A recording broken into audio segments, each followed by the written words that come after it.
Hello guys, welcome to our channel. నేను మీ anchor Teja. ప్రస్తుతం మనతో పాటు సీరియల్ ఎంటర్ప్రెనర్ సంతోష్ గారు ఉన్నారు. ఆయనతో మాట్లాడదాం. నమస్తే అన్న. నమస్తే. సో రీసెంట్గా senior IAS officer Smita Sabharwal, so ఈమె పేరు ఎక్కువగా వినిపిస్తుంది. ఒకప్పుడు ఆమె పేరు పాజిటివ్గా బయట వినిపించేది. ఇప్పుడు చూసుకుంటే కొంచెం కాంట్రవర్సీగా బయటకు వచ్చింది ఆమె గురించి టాక్. అంటే ఎందుకు ఆమెను అటాక్ చేస్తున్నారు మిగతా ఈ ఐఏఎస్ ఆఫీసర్ కింద ఉద్యోగస్తులు ఎవరైతే ఉంటారో రీసెంట్గా ఆమె మీద అటాక్ చేయడం మనం చూస్తుంటాం. అటాక్ అంటే మాటలతోటి. ఎందుకు ఆ విధంగా ఆమె పైన మాట్లాడుతున్నారు? సో స్మితా సబర్వాల్ గారి గురించి మాట్లాడుకోవాల్సి వస్తే ఆమె ప్రస్థానం గురించి మాట్లాడుకోవాల్సి వస్తే ఏంటి అంటే ఆమె పర్టికులర్గా హైదరాబాదీ, బేసిక్గా బెంగాలీ అయినా కూడా హైదరాబాద్లో వాళ్ళ పేరెంట్స్ సెటిల్ అవ్వడం వల్ల హైదరాబాద్లోనే పుట్టి పెరిగింది. ఆమె హైదరాబాద్లోనే చదువుకుంది. వాళ్ళ బ్యాచ్లో అతి చిన్న వయసులో ఆమె ఐఏఎస్ కొట్టిందనమాట ఆ టైంలో. అలా ఆమె అతి చిన్న వయసులో ఐఏఎస్ పాస్ అవ్వడం వల్ల ఆమె వార్తల్లోకి అప్పుడే వచ్చింది. దాంతోపాటు ఆ తర్వాత ఏంటంటే ఆమె ఐఏఎస్ ట్రైనింగ్ అయిపోయిన తర్వాత కరీంనగర్ డిస్టిక్ కలెక్టర్గా చాలా రోజులు చేసింది. అక్కడ ఆమె తన కార్యక్రమాల ద్వారా ప్రజల్లో మమేకమైంది. చాలాసార్లు ఆమెను చూడ్డానికి, అంటే మామూలుగా సెలబ్రిటీస్ని చూడ్డానికి ఎలా ఎగబడతారో అలా ఈవెన్ దో కరీంనగర్ ప్రజలు ఆమెని కొన్నిసార్లు ఈవెన్ పూజలు చేసే ప్రయత్నాలు కూడా చేశారు. అంత ప్రజల్లోకి వెళ్ళింది ఆమె. అలా ఆమె ఆ కలెక్టర్గా ఉన్న టైంలోనే ఒక ఫైర్ బ్రాండ్గా ఎదుగుతూ వచ్చింది. ఆ తర్వాత ఆమె మళ్ళీ ఇక్కడ తెలంగాణ వచ్చిన తర్వాత ఇక్కడ తెలంగాణ గవర్నమెంట్ ఉమ్మడి ఆంధ్రప్రదేశ్ నుంచి తెలంగాణ ఫామ్ అయిన తర్వాత ఆమె తెలంగాణకి అలొకేట్ అయింది. సో ఇక్కడ ఆమెను స్పెషల్ సెక్రటరీగా తీసుకున్నారు. స్పెషల్ సెక్రటరీగా తీసుకొని సీఎంకి స్పెషల్ సెక్రటరీగా తీసుకొని సీఎం క్యాంప్ ఆఫీస్ నుంచి ఈవెన్ మిషన్ భగీరథలో కూడా ఆమె చాలా పెద్ద కీ రోల్ ప్లే చేయడం వల్ల ఆమె ప్రతిసారి ఆమె ఎంటైర్ కెరీర్లో కూడా ప్రతిసారి ఆమె వార్తల్లో నిలబడుతూ వచ్చింది. అదేవిధంగా స్పెషల్ ఫ్లైట్, స్పెషల్ హెలికాప్టర్లు కూడా వచ్చేదని విన్నా నేను. అది బ్యూరోక్రాట్స్కి ఎంత కెపాసిటీ ఉంటుందో ఆ కెపాసిటీలోనే ఆమె డెఫినెట్లీ రన్ చేసింది ఆమె కెరీర్ అంతా. అయితే అదే ఆమె ఐఏఎస్లో ఆమె ఏదైతే పొజిషన్ ఉందో దాని గురించే కాదు, ఈవెన్ దో కొన్ని కార్యక్రమాల ద్వారా లైక్ సమంతతో పాటు అప్పుడు ఈవెన్ కాటన్ గార్మెంట్స్ మీద ప్రమోషన్ చేస్తూ కూడా కొంత వార్తల్లో నిలిచింది ఆమె. అయితే ఏదో రకంగా ఆమె ఎప్పుడు వార్తల్లో నిలుస్తూ ఉంటుంది. రీసెంట్గా కొత్త గవర్నమెంట్ వచ్చిన తర్వాత మిషన్ భగీరథ మీద చాలా ఇవి జరుగుతూ ఉన్నాయి. మిషన్ భగీరథ అనేది పెద్ద స్కాము, దాని మీద మేము ఇది చేస్తాం, అక్కడ చాలా ఇది జరిగింది అని చెప్పేసి కొత్త కాంగ్రెస్ గవర్నమెంట్ చేస్తూ ఉన్నప్పుడు సో అప్పటి సిఎస్ సోమేష్ కుమార్ గారి పైన అండ్ ఈమె కూడా ఇన్వాల్వ్ అయింది కాబట్టి వీళ్ళకు కూడా లీగల్ నోటీస్ ఇచ్చే అవకాశాలు ఉన్నాయనేది కూడా నోటీసులు ఇవ్వలేదు కానీ వార్తలు వచ్చే అవకాశాలు ఉన్నాయని వార్తలు రన్ అవుతా ఉంది. సో ఈ నేపథ్యంలో రీసెంట్గా ఆమె ఒక ట్వీట్ చేసింది. ఏమని ట్వీట్ చేసింది అని ఐఏఎస్లకి ఫీల్డ్లో వర్క్ చేసేవాళ్ళు ఐఏఎస్ బ్యూరోక్రాట్స్ ఏదైతే ఉన్నారో వీళ్ళకి ఏదైతే ఉందో హ్యాండిక్యాప్ రిజర్వేషన్ అవసరమా అనేది ఆమెకు ఒక క్వశ్చన్ మార్క్ ఉంది. దాన్ని ఆమె ట్వీట్ చేశారు. ట్వీట్ చేయడం వల్ల ఈ దుమారం రేగిందనమాట. సో నువ్వు అలా మాట్లాడొచ్చా అని ఈవెన్ చాలామంది ఆమెకి రీట్వీట్స్ చేస్తూ ఉన్నారు. అండ్ ఇంకోటి ఆమె అందరికీ రిప్లై ఇస్తూ ఉంది, ప్రతి ఒక్కరికి కూడా రిప్లై ఇస్తూ ఉంది ట్వీట్లో. అయితే ఇక్కడ దీని బ్యాక్గ్రౌండ్ ఆమె ఎందుకు అలా ట్వీట్ చేయాల్సి వచ్చింది అనే విషయం గురించి మాట్లాడుకోవాల్సి వస్తే రీసెంట్గా మహారాష్ట్రలో ఒక ఐఏఎస్ ఆఫీసర్ కూతురు ఐఏఎస్ పాస్ అయింది. ఆమె రీసెంట్గా పోస్ట్ చేశారనమాట. ఆమె ఫస్ట్ పోస్టింగ్లోనే ఆమె సెపరేట్ బిల్డింగ్ కావాలని, సెపరేట్ కార్ కావాలని ఆమె కొన్ని ఇది చేసేసి యాక్చువల్గా ఆమెకు హ్యాండిక్యాప్ రిజర్వేషన్ లేదు కానీ దొంగ సర్టిఫికేట్ పెట్టి హ్యాండిక్యాప్ రిజర్వేషన్ తీసుకొని ఆమె పాస్ అయింది అనేది ఒక న్యూస్ వచ్చిందనమాట.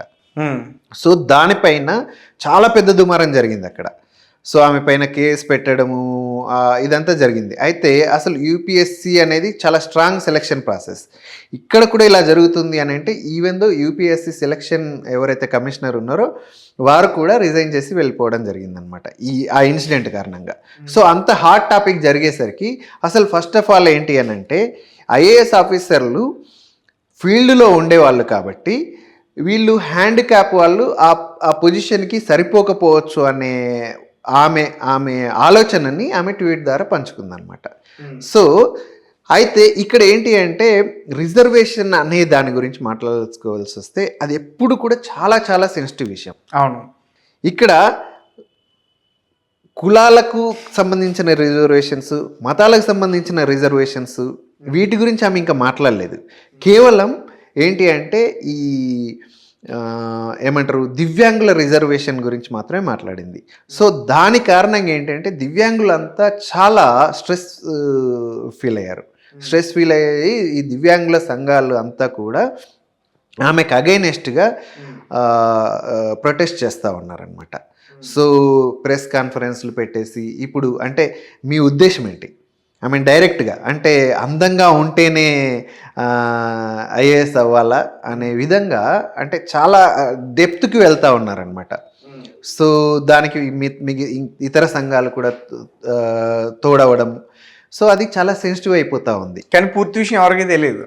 పూర్తి విషయము తెలిసినా కూడా ఏంటంటే సెన్సిటివ్ విషయం. ఇప్పుడు ఏంటి అని అంటే అంటే ఆమె దేన్ని ఉద్దేశించి అలా పెట్టిందని ఏం ఉద్దేశించి చెప్పినా కూడా ఏంటి అంటే అంత పెద్ద ట్విట్టర్ వేదికగా అంత సెన్సిటివ్ విషయం మీద మాట్లాడేటప్పుడు చాలా జాగ్రత్తగా ఉండాలి. అండ్ ఆమె చిన్న పిల్ల కాదు కదా, ఆమె ఒక చాలా డిగ్నిఫైడ్ పొజిషన్లో ఉంది. ఆమె ఒక పోస్ట్ చేస్తుంది అని అంటే ఆమెకు లక్షల్లో ఫాలోయర్స్ ఉన్నారు. సో అది కాకుండా ఒక స్టేట్ గవర్నమెంట్ని ఆమె రిప్రజెంట్ చేస్తుంది యాజ్ ఎ బ్యూరోక్రాట్. ఆమె చేసేది దట్టు ఏంటిది, ఆమె గవర్నమెంట్లో ఉండి గవర్నమెంట్ ఏది మన రాజ్యాంగంలో పొందుపరిచిన అంశం మీద ఆమె మాట్లాడేటప్పుడు ఆమె చాలా చాలా జాగ్రత్తగా మాట్లాడాల్సిన అవసరం ఉండింది. ఆమె కొంత నెగ్లిజిబుల్గా ఉందేమో అనేది నేను అనుకుంటున్న ఆలోచన. ఎందుకంటే అది చాలా సెన్సిటివ్ విషయం. ఓకే, ఆమె మాట్లాడింది కరెక్టా తప్ప రాంగా రైటా అనేది నేను చెప్పకపోవచ్చు, కానీ సెన్సిటివిటీని ఆమె అర్థం చేసుకోవాలి డెఫినెట్లీ. అది ఆమె నాది ఇది ఆలోచన, అసలు ఇక్కడ ఉండొద్దు, ఈ రిజర్వేషన్ ఉండొద్దు అని మాట్లాడినప్పుడు రిజర్వేషన్ ఎందుకు ఉండొద్దు అని ఒక డిస్కషన్ పెట్టినప్పుడు డిస్కషన్లో ఆమె ఏదన్నా మాట్లాడింది అనుకో, అప్పుడు అది వేరే విషయం, అది సెన్సిటివ్ అయ్యే అవకాశాలు తక్కువ ఉంటాయి. కానీ ట్విట్టర్ వేదికగా ఒక విషయాన్ని పెట్టుకుంటున్నప్పుడు అది చాలా వైడ్లీ స్ప్రెడ్ అవుతుంటుంది. సో దానిపైన ఎంతైనా నెగటివిటీ వెళ్తుండొచ్చు.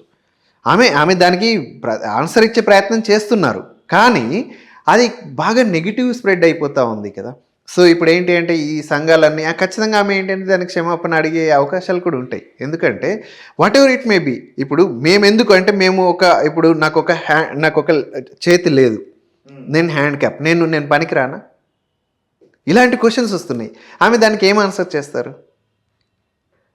కాకపోతే ఏంటంటే రిజర్వేషన్ ఎందుకు అవసరం అని అంటే రిజర్వేషన్లు చాలా ఉన్నాయి.